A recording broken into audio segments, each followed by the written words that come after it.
Go. Let's get on to game 3, going to Sea of Fortune. Somewhere between the shores of France and England, this critical battlefield is the stage for a clash of enemy fleets. This idyllic setting will soon be shattered by the thunder of guns and flash of explosions, as only one fleet can be victorious. This is Sea of Fortune. Sea of Fortune is a 48 by 48 kilometer domination-style map with 3 cap points running in a line from west to east. The A cap is on the extreme left, B is in the center, and C is on the far right. The A cap is surrounded by islands, but offers virtually no cover within the cap itself. The aforementioned islands provide plenty of places for friendly radar cruisers to conceal themselves, making aggressive destroyer plays into the cap early in the game very risky and frequently suicidal. A narrow passage past the picturesque castle links Cap A and Cap B in the center. There are only 4 ways in and out of the B cap, 1 in each cardinal direction, and no cover inside. The islands near the cap are commonly used as shelter by defending cruisers, who find themselves in turn the primary targets of enemy battleships. Cap C is possibly the easiest cap for destroyers to contest, but that doesn't make it any less dangerous. Wide open to the north and south with a connecting passage to Cap B to the west, ships caught in the cap by enemy radar have nowhere to hide and must vacate the cap or be destroyed. Control of Sea of Fortune can swing very quickly because of how close the capture points are to one another, and the narrow gap between A and B makes defending one cap from the other almost trivial. Teams that allow the action to shift from a north-south axis to an east-west one may find they have an uphill battle to climb. 18 ships, 2 teams, 1 victor. It's time to play Sea of Fortune.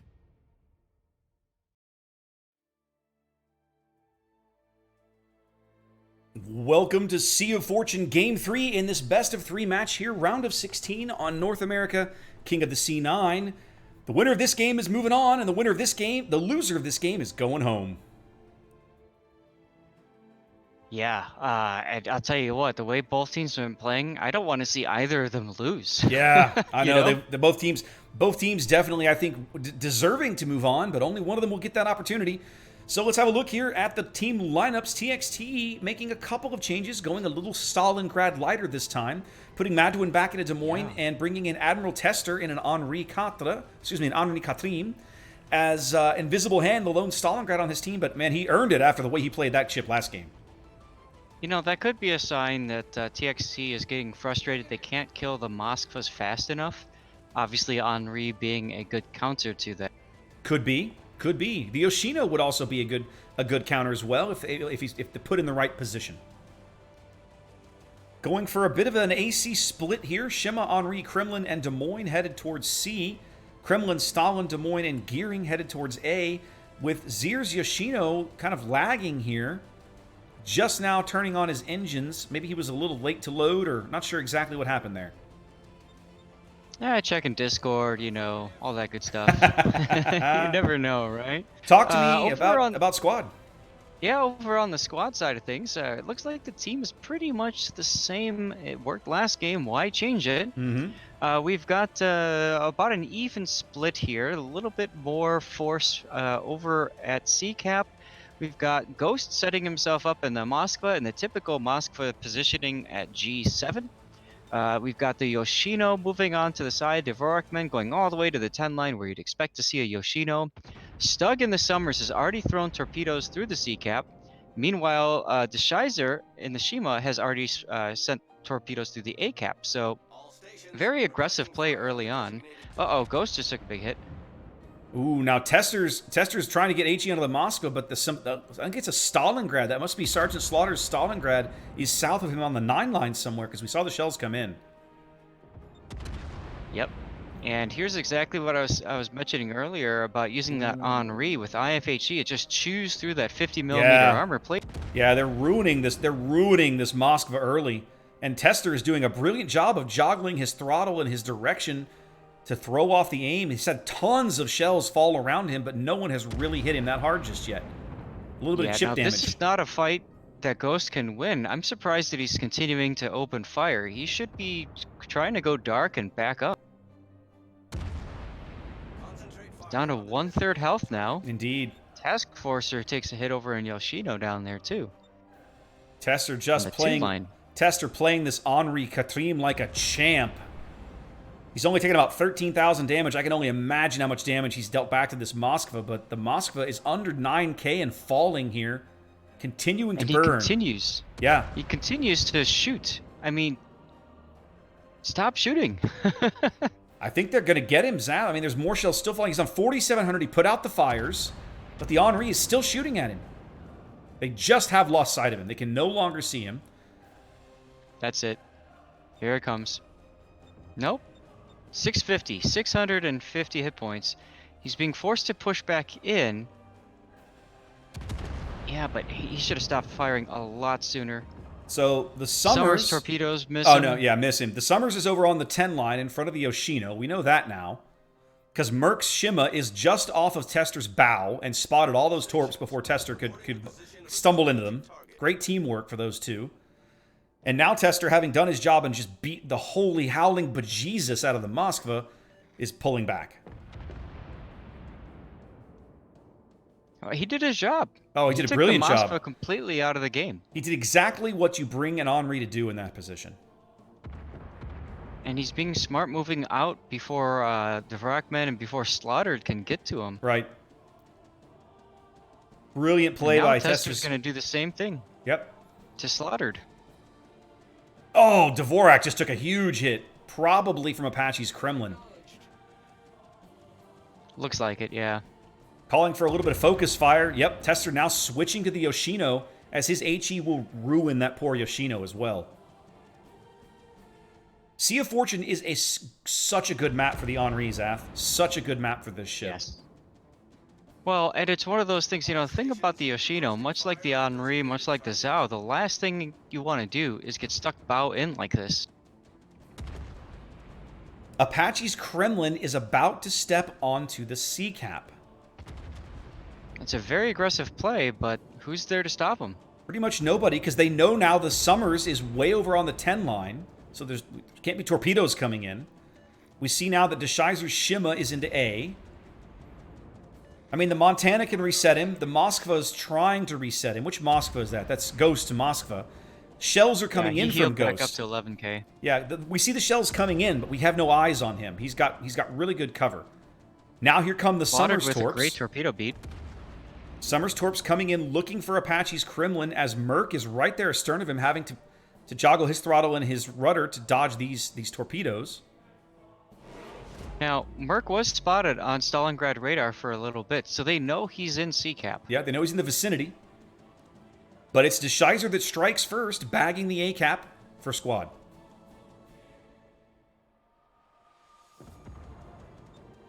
We haven't looked at A very much, Saf. Bullet Justice has swung super wide. In fact, Bullet Justice is in E1 throwing torps at the Kremlin.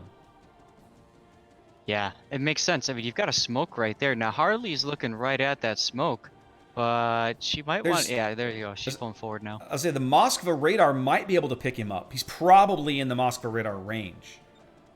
Good. Okay, so she's going to dodge those first torps and most likely the second rack as well. The second rack is not in the water. He held those. Okay. Task Force 1 in the Yoshino is pushing that smoke with Hydro active. Ooh, that could be bad. Bullet Justice is still camped in that smoke cloud. They have no idea where that Yoshino is. He's about to reverse and duck out the southern end of it, and he's going to see that Yoshino and probably decide he needs to be somewhere else. Yep, the Yoshino's right there. 6.5 clicks away. He does put the other torpedo rack in the water. They do finally bag Ghost's Moskva. That flips the lead back. First blood going to TXT here on Sea of Fortune, as both teams up a cap. Both teams ticking up a cap now, as the team of Merc and Apache do finally manage to bag C. Now that was your Yoshino all the way over on the other side of the map, so we can see the Yoshino's prowess in long-range HE spam. Indeed. As Domain takes 2 Shimakaze torps. Yep, Merc doing his job, doing Shimakaze things in the C cap here. Oh, Task Force going down by those torps. He had Hydro on. I'm a little surprised by that, but just then. That's a great torpedo salvo from Bullet Justice. Like, he backed up out of the smoke just long enough to see the Yoshino, launch the torps, and then we changed the camera position. But he's so far astern now at this point that, well, he might have stayed out of the smoke. Right, and we also missed your Des Moines. Yoshi just got whacked by Yeah, Domain. I'm Just not sure where taken down. I'm not sure where Yoshi was. Oh, there he was. He was up here. Yeah, Okay, up the here. typical Well, Des Moines Island. yeah, I see it.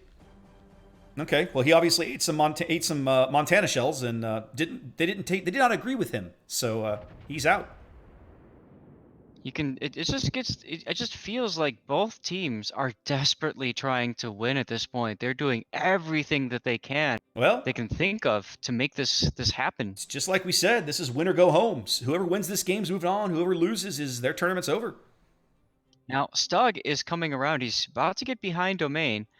I don't know if he's going to smoke him. I think that would be a silly play at this point, knowing that the Shima's nearby. I think he might try to do some Well, torp action on Apache. this would be really bad for Apache. Apache has no one screening him right now. Merc Shimakaze has run north. He's in D8, but well astern of Apache. As Apache is continuing to move forward, he smells blood. He wants the kill on this Montana, and I think he's going to sail right into the face of all these torpedoes and the destroyer he doesn't even know is there. Right. Now, Domain is going bow in, which is obviously going to change Apache's approach, which is going to throw off the torpedoes that were just fired by Stug. So it looks to me like Apache will take one torp on the bow here. He's going to dodge the first salvo completely, and the second one also. Yeah. And the third. And no, he's also going to dodge the third one. he is going to dodge the and third that's one.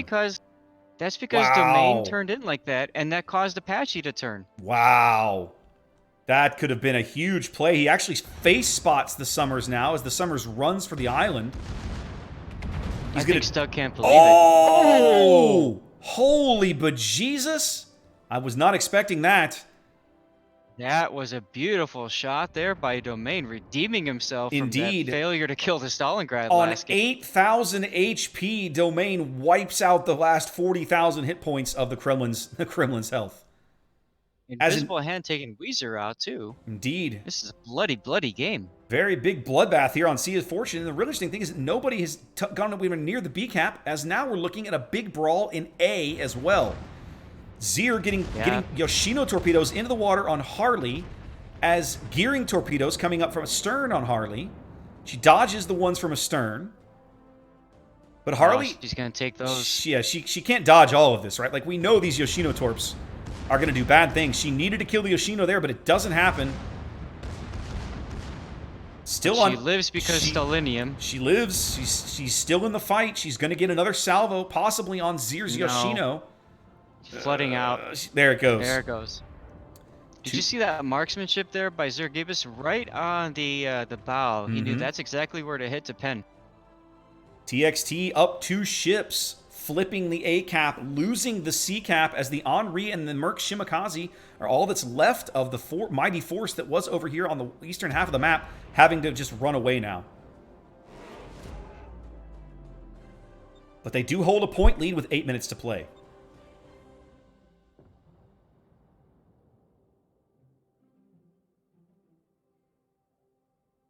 Admiral Tester... Go ahead. Decisive is trying to desperately run away from your gearing from Bullet Justice. I'm sure he is. Bullet knows all he has to do is just Han Solo charge. Yep. Well, Deschizer's very low. The last reported health we have for him is about 15% of his HP. Yeah, he's down to 2,400, just under 2,400. There you go. So as soon as he's spotted, he's a dead man. Like a handful of shells will wipe him out. The fight now devolving into an east-west one. Shimakaze Torp's coming in on Magdalene's Des Moines. He's going to eat one. No, he's going to dodge it. Nope. And then it's a question of if Homicide can get turned in time. It looks like he will. That salvo going those nowhere. 20-kilometer torps. Yep, and nothing out of the second salvo yet. Homicide may dodge them. Homicide's going to end up with one of these in the bow, I think. Nope. Yeah, he does take one in the bow. Yeah. Radar comes up. There's Deshizer running away. Des Moines radar has him now. Stug sitting in the B cap as the tremendous amount of TXT force that's in A now reorienting themselves to head to B as Deshizer should go out right here. They have to get him while he's up, while he's lit by radar. If they don't, it's a huge loss. They've got lots of time. They just need one more shell. There they go. There it goes. Bullet Justice does bag him a 3-ship lead, down a cap, 6 minutes to play here for TXT. You have to like their chances here, Zaf. Yeah, it looks like TXT is probably going to move on.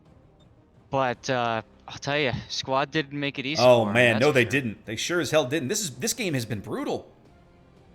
Great game. Domain, that salvo that Domain had just punishing the Kremlin, Apache's Kremlin, just insane. Because look at Domain, 47,000 HP. Last time we saw him,